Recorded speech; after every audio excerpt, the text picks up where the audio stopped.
प्यारे बच्चों, उर्दू कहानी में खुशामदीद। आज हम आपको जो कहानी सुनाने जा रहे हैं उसका नाम है सुखी और दादी माँ। दादी माँ ने कहानी खत्म की तो देखा खालिद तो दवाइयाँ ले रहा है और सुखी गहरी नींद सो रहा है। रोज ही कहानी खत्म होते होते सुखी इसी तरह गहरी नींद सो जाता। कभी कभी बड़ों की तरह खर्राटे भी लेता, लेकिन दादी माँ को अच्छी तरह पता होता कि सुखी सोया नहीं है, बस झूठ मूठ आंखें बंद कर ली हैं ताकि खालिद के घर सोने का बहाना मिल जाए।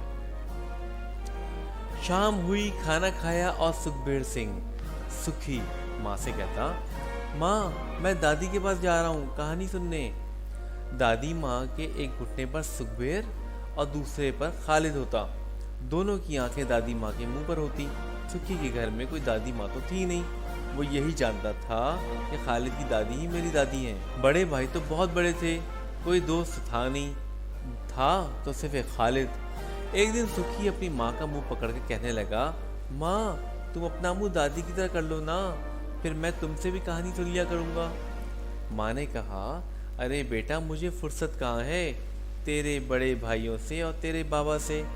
कहानी सुनाने के लिए तेरी दादी माँ ही अच्छी है। मेरी दादी माँ तो दुनिया में सबसे अच्छी है, सुखी ने कहा। खालिद और सुखी पड़ोसी तो थे ही, हर वक्त के साथी भी थे। खालिद के बगैर सुखी कुछ देर गुजार सकता था, लेकिन दादी माँ से कहानी सुने बगैर तो सो ना सकता था। एक दिन किसी बात पर खालिद और सुखी की लड़ाई हो गई। रात होने को आई, कहानी सुनने का वक्त आ गया। सुखी खालिद के दरवाजे पर खड़ा यही सोच रहा था कि दादी माँ नजर आए तो मैं उनको आवाज दूं। कुछ देर इंतजार करके दादी माँ ने दरवाजे पर आके आवाज लगाई, सुखी बेटा कहाँ हो, कहानी नहीं सुनोगे? दादी माँ के पाँव के पास खड़े हुए सुखी ने आहिस्ते से कहा, दादी माँ मैं यहाँ हूँ, कैसे आऊं, खालिद से लड़ाई जो हो गई है। पहले तो दादी माँ डर गई, जैसे कोई बिल्ली पाँव के पास खड़ी हो। फिर सुखी को प्यार से गोद में लिया और कहने लगी, अरे क्या कहानी से लड़ाई हो गई या दादी माँ से लड़ाई हो गई? जल्दी से आजा, दोस्ती भी हो जाएगी।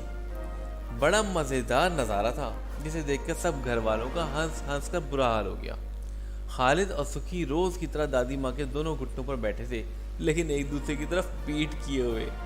दादी भी खूब हंस रही थी। इन्होंने आहिस्ता आहिस्ता दोनों बच्चों के हाथ मिलवा दिए और दोस्ती भी करवा दी।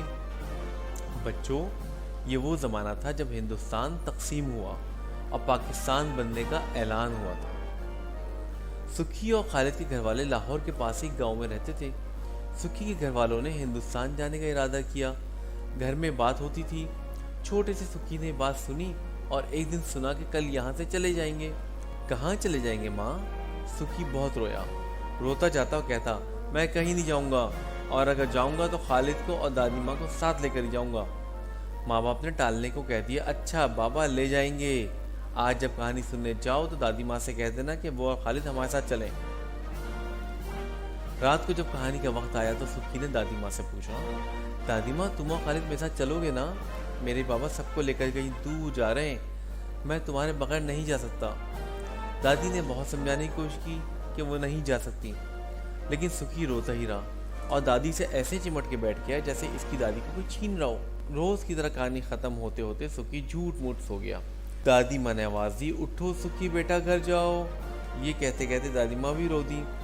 सुखी आज एक ही बार कहने पर उठ गया, ना दादी माँ को प्यार किया, ना खालिद से बात की और चला गया।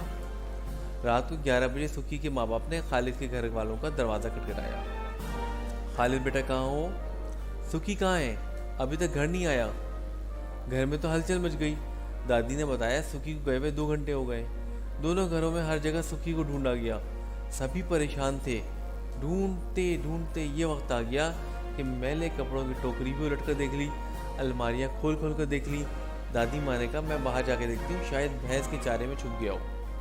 दादी माँ ने चप्पल उठाने के लिए पलंग के नीचे हाथ डाला तो हाथ पड़ा तो सुखी के हाथ पर।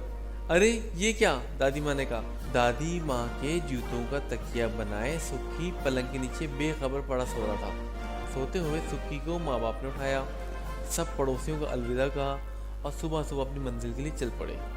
दादी माँ ने इस रात के बाद फिर कभी कहानी नहीं सुनाई और खालिद भी यही कहता, अब मैं बड़ा हो गया हूँ, कहानी तो बच्चे सुन। अगर आपको ये कहानी पसंद आई है तो आप हमारे चैनल को सब्सक्राइब करें।